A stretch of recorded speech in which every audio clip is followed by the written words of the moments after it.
Starting this fall, the City of Elmhurst will begin a citywide water meter changeout project requiring all residential and commercial water meters to be replaced. This project is needed because the majority of the city's meters are over 25 years old and have exceeded their life expectancy. The city has experienced many years of 18 to 20% of unaccounted for water. The city has hired Siemens as contractors to replace all water meters with highly accurate, non-moving part mechanical water meters that will aid in detecting leaks. The new water meters have the ability to provide on-demand reads as well as leak and tampering alerts and early identification of leaks before they surface. A customer portal will also be available for residents to electronically monitor for leaks and manage their water consumption online. Elmhurst water customers can expect to receive an introductory letter with project information. Project updates will regularly be posted on the city's website and social media pages. Residents are also encouraged to attend informational open house events that will be scheduled at City Hall. The water meter changeout project is expected to occur through spring of 2018 and is mandatory for all residents and businesses. The project will be completed in sections throughout the city. When Siemens is approaching a neighborhood, residents in the area will be sent a series of postcards requesting to schedule an appointment. Residents are asked to be responsive and schedule an appointment once this notification is received. The new water meter will be installed at no additional cost. Residents will be expected to have an adult over the age of 18 years old home at the time of appointment, which should take no more than 30 minutes to complete. Residents should attempt to locate their water meter in advance and ensure the meter is accessible for Siemens at the time of the appointment. On the date of the water meter changeout, the resident should take precautions and look for the logo on the installer's uniform and vehicle and make sure the installer's ID is visible before allowing the installer to enter the home. All of Siemens installers will be identified with an ID badge and will be driving marked vehicles.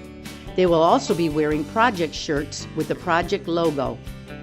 Once the installer enters the home, residents will be asked to guide the installer to the location of the water meter. The installer will take the following steps to complete the water meter changeout. First, the installer will turn the water off at the main valve. Then the installer will exchange the old meter with the new meter. The installer will then turn the water back on, confirm proper flow direction, and inspect the installation to make sure no leaks are visible. The installer will connect the communication wire to the new meter and test to make sure a meter reading can be obtained. Finally, the installer will ensure that the work area is clean around the new water meter before leaving. During the installation process, the installer will take pictures of the old and new water meter. Once the water meter installation is complete, the installer will give the resident information on how to read the new meter and gain access to an online program called WaterSmart. WaterSmart is an online portal where residents can view account information, monitor daily water consumption, detect leaks, and set up notification alerts. The installer will also give the resident information on how to complete a customer service survey.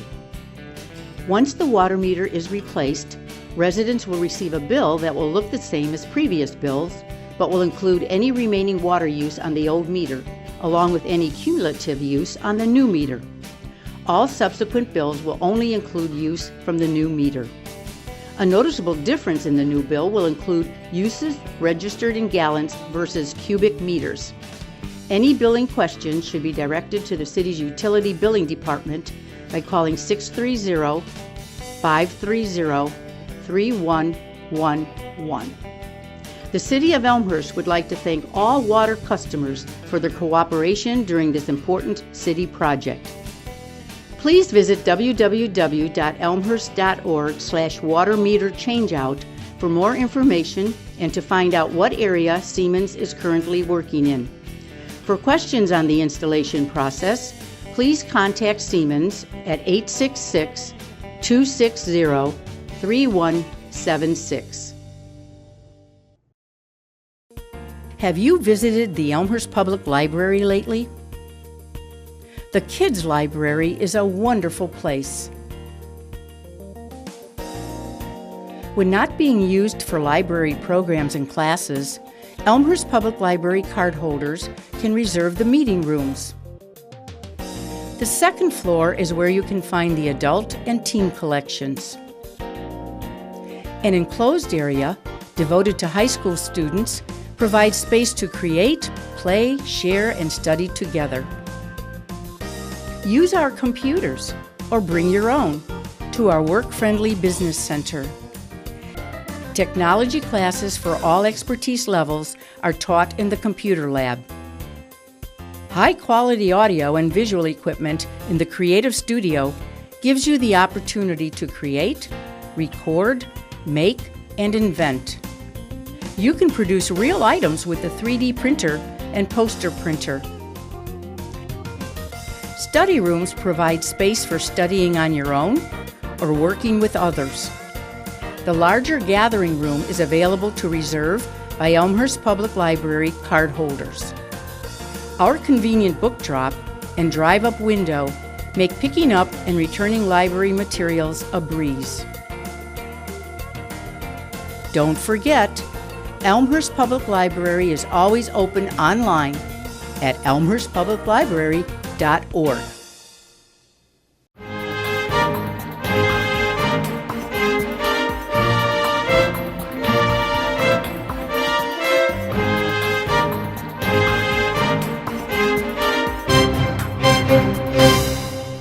Welcome to Elmhurst Now. I'm Ken Bartels, your host. We're talking about music at the gazebo on Spring Road.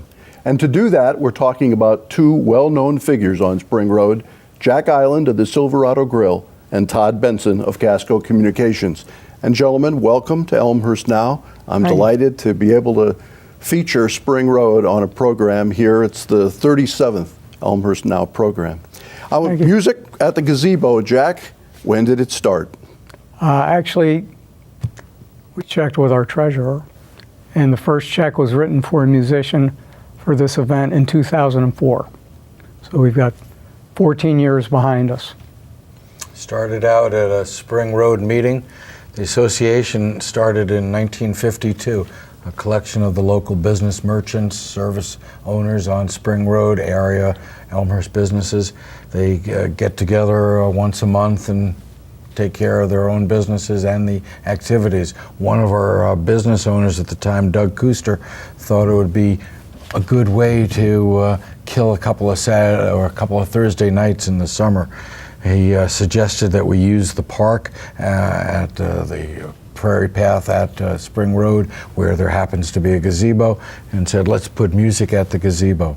It started out with maybe 2 concerts that first year, and now has grown to 6 per summer. Do either one of you happen to know how long the gazebo has been on Spring Road? Has it been there for like ever, or?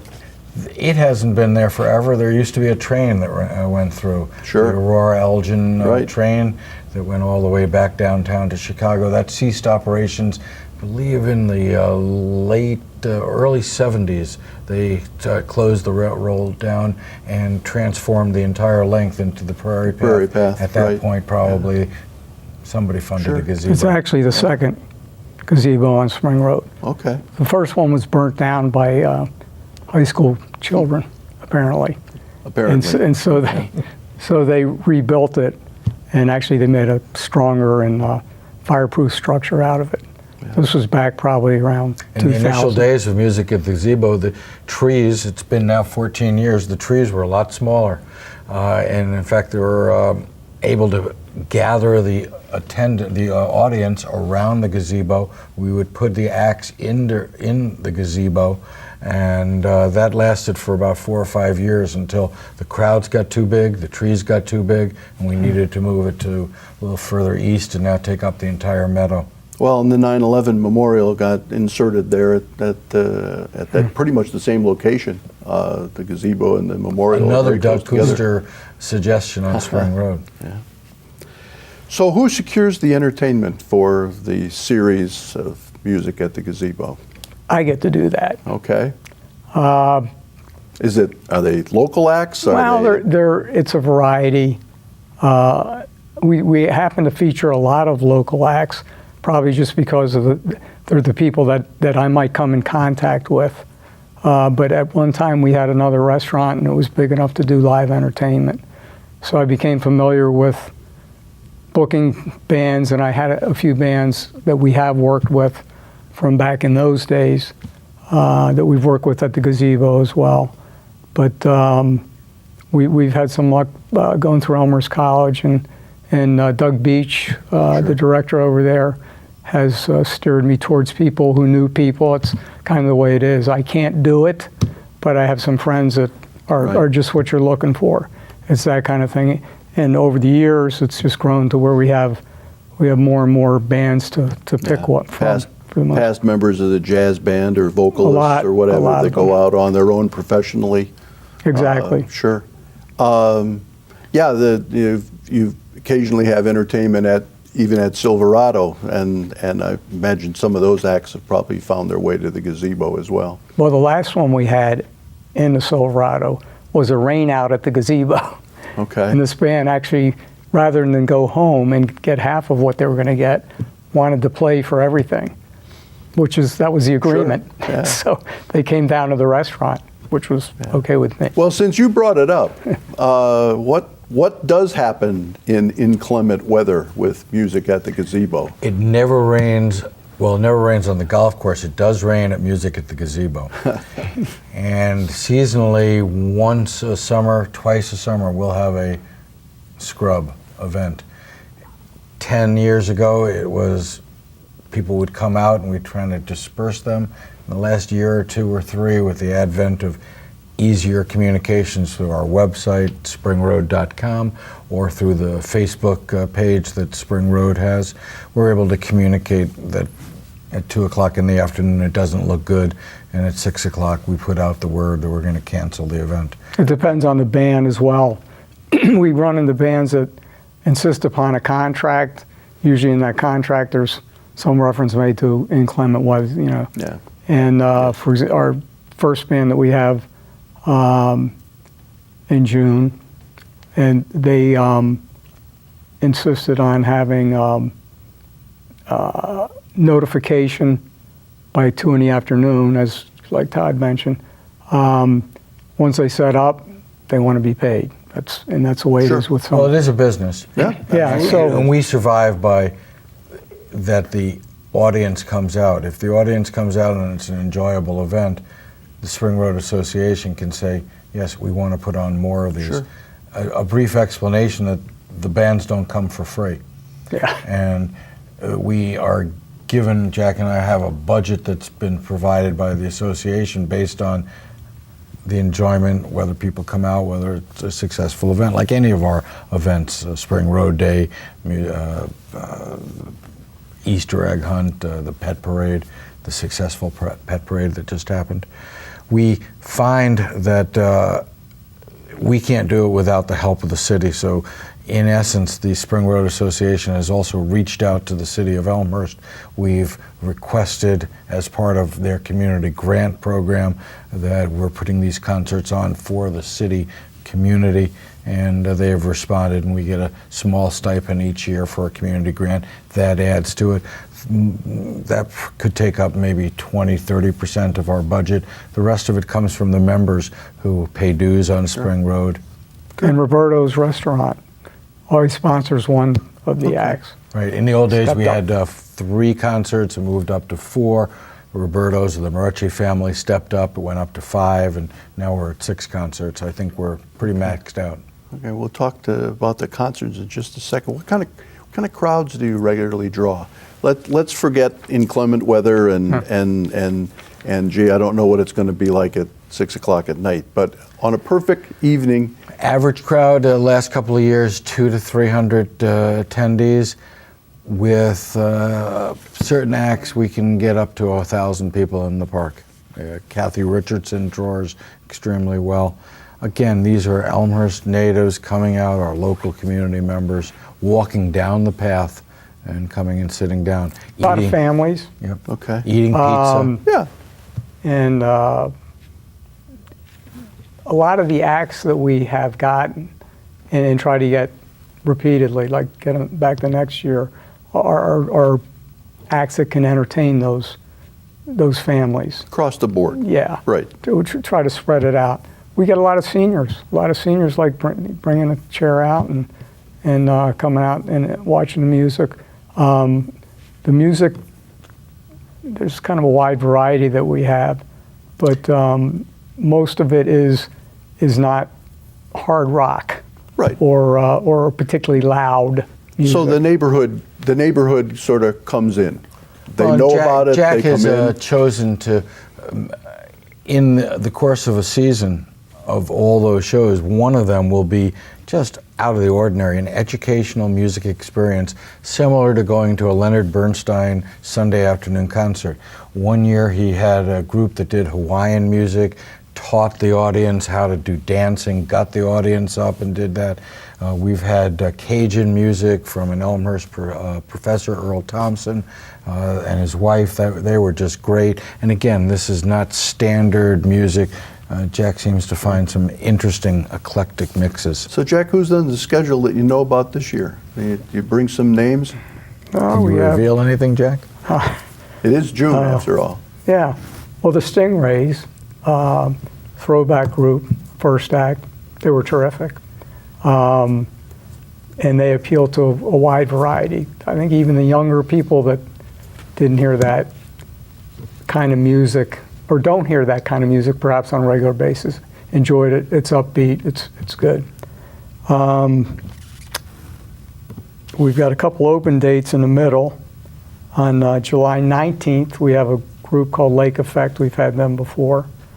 And they're kind of an upbeat jazz, and they throw a lot of rock in too. Their band leader, Tony Cazzone, is a... I was going to say, they have local guys. Yeah, he's an engineer plus for the city. So it's nice having people from the city, local people. And then August 2nd, we have Kathy Richardson, who is a entertainer extraordinaire. She's been there before. She's been with us for 2 seasons. We're happy to find out we could get her back. And she has quite a musical background that goes way back. She is an Elmhurst resident, and we're lucky enough that her backyard backs up to one of our business members' backyard, and they are very good friends. That's a shout out to Michelle Muzinga for that yes. connection. And so she lined up Kathy, but Kathy, I don't know, I could go on and on about her, but a couple things she's done. She did a play that started in Chicago about Janis Joplin that eventually went to New York off Broadway, and she ended up in San Francisco, and then was somehow discovered by the Jefferson Starship, which at one time was a Jefferson airplane. Right. And Grace Slick, I assume, was having some problems vocally, and they picked up on Kathy. Now Kathy sings with them regularly. I think she is their singer, so she's a big talent, and Absolutely. She's just that's one element. The other thing is that to have her for our event, she sings and performs on her own, but she is so creative. She actually does a thing at Fitzgerald's on Tuesdays. The reason I'm bringing this up is just to show kind of entertainer she is. People will stand up and tell her about something that's happened in their life recently, and she'll make up a song about it right there. And she has the kids dancing. She has all kinds of good things going on. So we look forward to having her. And then another local group, August 16th, Nick and Gail Bissesi, who are both Elmhurst College graduates of the music or the jazz program, and both instruct there now, but they perform as well. And we've had them, this may be their 3rd year, I believe it is. And it rains occasionally when they come. Yeah. Well, the thing of it is that what you're describing is the amazing talent that is at least somewhat local. It may not all be local, as is the case with Kathy, but it's local, and people know about it, and they come out to support it, and they come out to support an event that's been going on for 14 years. Right. All very friendly. So What are the benefits to Spring Road of something like this?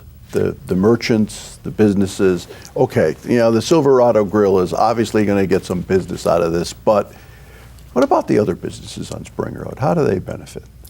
It's a great question that we understand.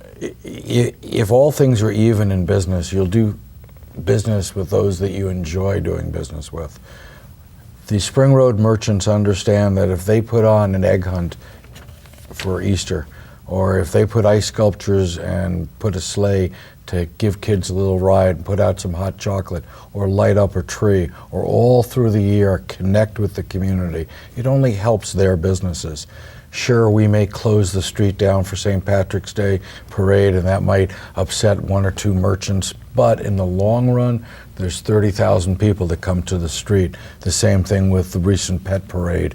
It's a little inconvenience, but it brings attention to that special section in Elmhurst. I think it's been described as a second downtown for Elmhurst, or that some cities around the Midwest would love to have a downtown like Spring Road. No question. We're just glad to be there. And as an aside, Jack, you were saying before we started that there's not an open spot on Spring Road right now to be had. Yeah.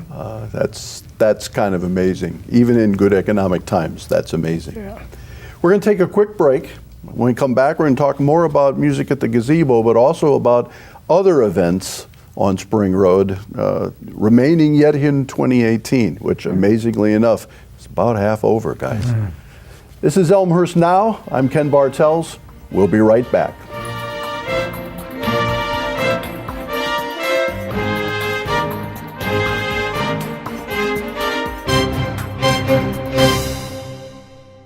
Since the 1830s, Elmhurst has grown from a quiet farming community at the edge of Chicago into a vibrant suburban city that stands on its own. Much has changed since those early days. For more than 60 years, the Elmhurst History Museum has proudly shared the stories that make up Elmhurst's rich and unique history. Today, the Elmhurst History Museum's mission is to engage people with history through our exhibits, collections, and educational programs. The museum presents a wide variety of exhibits annually, including original exhibits planned by our staff, as well as national traveling exhibits from other institutions on a full range of history-related topics. The museum's award-winning exhibit on Elmhurst history in the second floor gallery is an innovative and fascinating look at the story of Elmhurst. Beyond exhibits, our programs and special events actively connect people with history through interesting lectures and tours, fun family activities, exhibit sneak previews, and large-scale special events like the annual Museum Day celebration. Our school programs provide hands-on interactive ways to learn about history.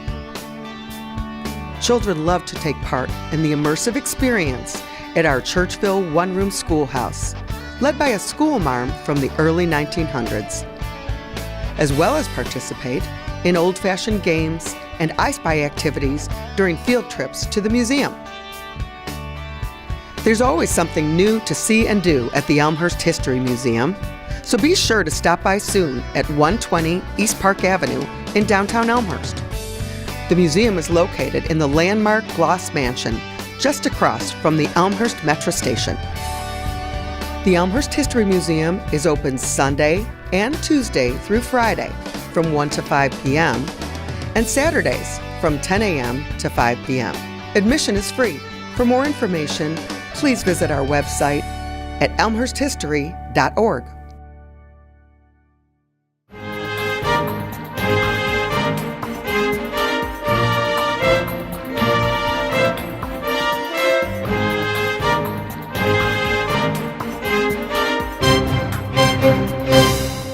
Welcome back. This is Elmhurst Now. We're talking about music at the gazebo, a summertime fixture on Spring Road. And we're doing that with Jack Island and Todd Benson. And gentlemen, we spent the first half talking about some specifics about this year's program, but I'm curious about both of you. What's your favorite music to go hear? If you didn't know anything about this program, what would draw you out? I can't answer that question. I book all these people. Sure you can. They become friends. No. I mean, we had a group, one of the first groups that we ever had, husband and wife, the Small Potatoes. So far, they're not on for this summer, although I've been working to get them. But I enjoy listening to them. They do everything that I had said. They entertain the crowd. They have songs that are fun. I don't know that they do sing-alongs. Songs that the kids like to get up and dance. And that entertains everybody when they do that. Absolutely. So we like, upbeat, fun performances.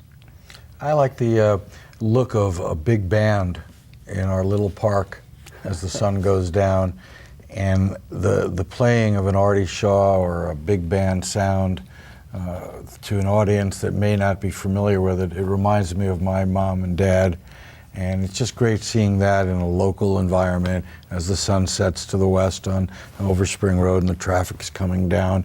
I like those experiences. Jack has found a few of those. Again, our last concert with Nick and Gail Basasi will be that kind of event. There'll be a sax player and a trombone player, and it'll just sound great as the sun goes down. We enjoy seeing the audience come and go grab a pizza or a bite from Silverado and bring it out to the park, make little picnics there, and sit and enjoy the music. What kind of challenges to performing outdoors? And once again, I'm not referring to the challenge, which would be inclement weather, but what basic intrinsic challenges are The there? simple to things of perform having enough outside? power. That park wasn't set up to do music at the gazebo, but working with the park district, there's now enough power lines, so we figured out how to not blow up circuits and very simple things. It's an outdoor event. We have to be careful if there's a large audience. We're very careful to contact the Elmhurst police and ask that they're aware that there could be crossing issues and make sure that everything is good on Spring Road. Lighting gets to be an issue as we get further into the season too. In June, not so much. And we usually mention it to the musicians, since we don't have lights at this point anyway, that if you can provide enough lighting so that your musicians can perform. Sure. Now you go June to August. Mm-hmm. The weather's still pretty nice in September and October. It's really any thought to going any bigger? It's daytime. It's lighting, and it's. Okay. The event, even in August, at August 19th at 9 p.m., it's beginning to be past dusk. And it's a safety issue that we don't want to encourage having large crowds.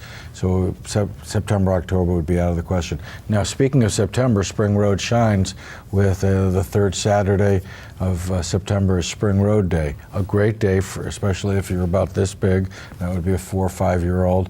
There's a petting zoo, pony rides, moon jump, Silverado hot dogs, Roberto's pizza, and it's just a great day to come out. The Elmhurst Police, the Elmhurst Fire Department are there, so look forward to the third Saturday in September and be there. And if you miss that event, we'll do the tree lighting the Friday before Thanksgiving, and that's right on Spring Road, just south of the gazebo. And one last thing to point out, one more event for the year. The Saturday before Christmas, we will have sleigh rides at the gazebo, also ice sculptures up and down Spring Road. And just one plug for, not a plug, a thank you to Elmhurst, to the community members who now 12 years ago donated the funds to create the Elmhurst Remembers Memorial that every day reminds us of why we live in a great country. Well, you just kind of rattled off what's going to happen on Spring Road for the rest of the year, but I think how is Spring Road structured to pull a whole year's worth of regular activities off? How does the Spring Road Association function, I guess, is the question. How are you organized? How big a group is it? Who gets involved? I guess you could say we're loosely organized. We don't have formal meetings, but we do have meetings once a month, we meet. Because that's an ambitious schedule that Todd just rattled Yeah. off. That's not 1 or 2 events a year. It's more It's like surprising 7 or 8. There are 50 plus members of the association. Half of them are very active members of the association. There are 4 elected officials, George Dimitri all the way through. John DeVries, Dr. DeVries has for years kept the books on Spring Road. Nancy Brooke at the bank continues to make sure things happen that are perfect. Karen at Total Window Treatments is there to organize and help out. Don't forget Frank Catalano. Frank Catalano. Who doesn't have a business on Spring Road any longer. Right. But he comes to every meeting. Right. And he Sure. pretty much is in charge of the sleigh ride. It's really a wagon ride, but the Christmas ride that we do. Always one of the coldest days of the year. Yeah, and he was a part of it when it started, I guess, before I was around, and he just enjoys continuing to contribute. And Kind I of think unique that's- is these are non-paid positions. Right.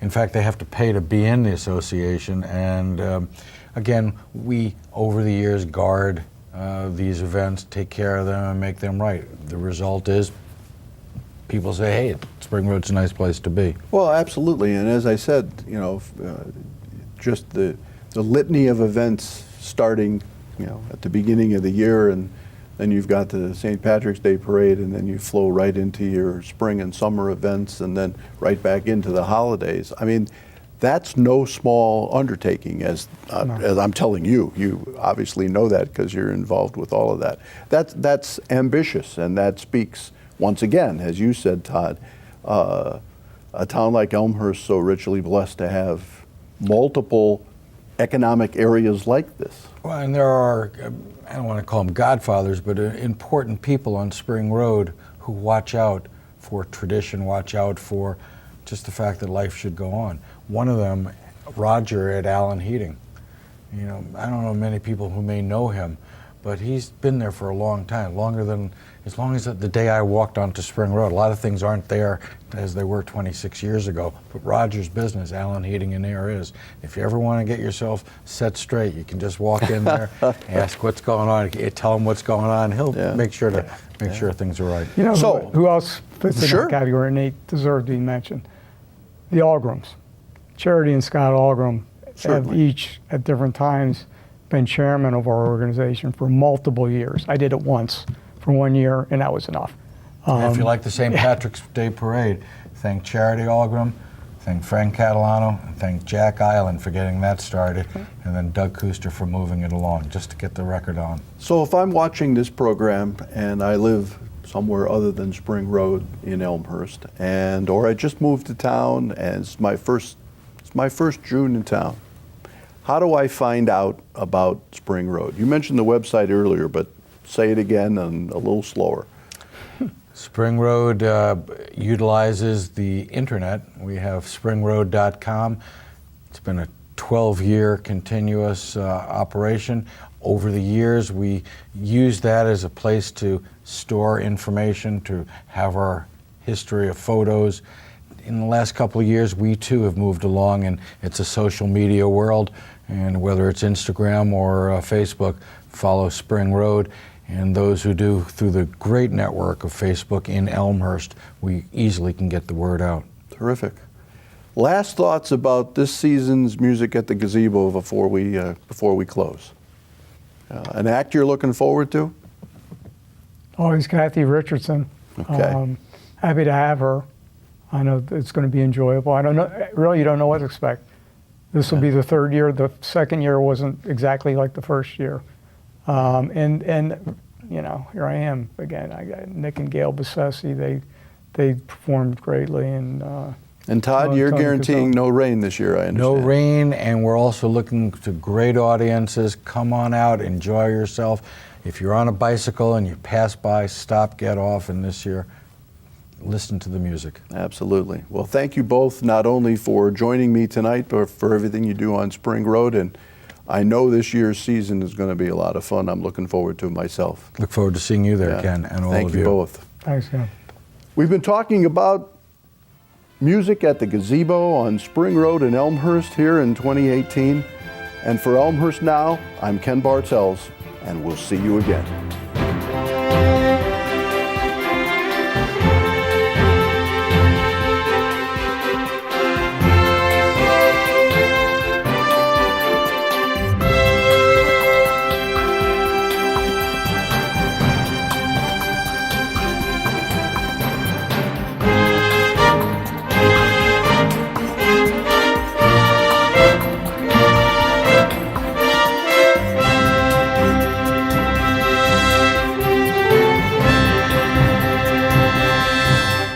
Starting this fall, the City of Elmhurst will begin a citywide water meter changeout project requiring all residential and commercial water meters to be replaced.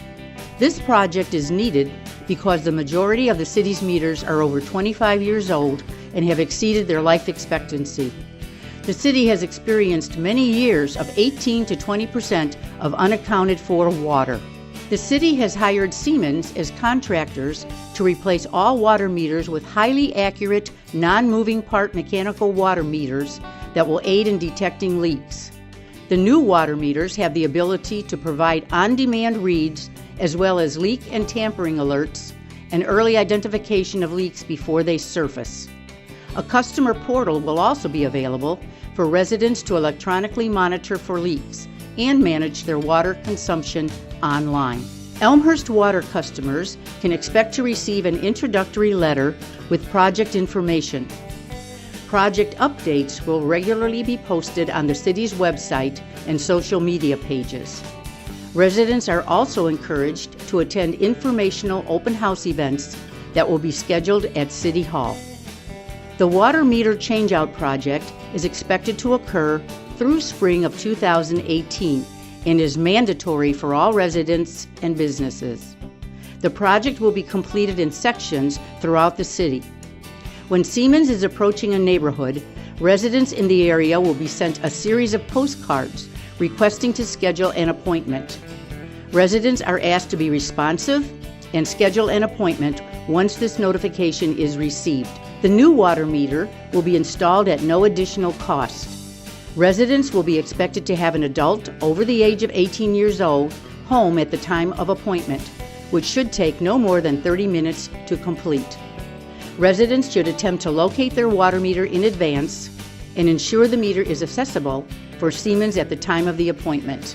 On the date of the water meter changeout, the resident should take precautions and look for the logo on the installer's uniform and vehicle and make sure the installer's ID is visible before allowing the installer to enter the home. All of Siemens installers will be identified with an ID badge and will be driving marked vehicles. They will also be wearing project shirts with the project logo. Once the installer enters the home, residents will be asked to guide the installer to the location of the water meter. The installer will take the following steps to complete the water meter changeout.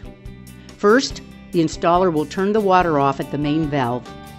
Then the installer will exchange the old meter with the new meter.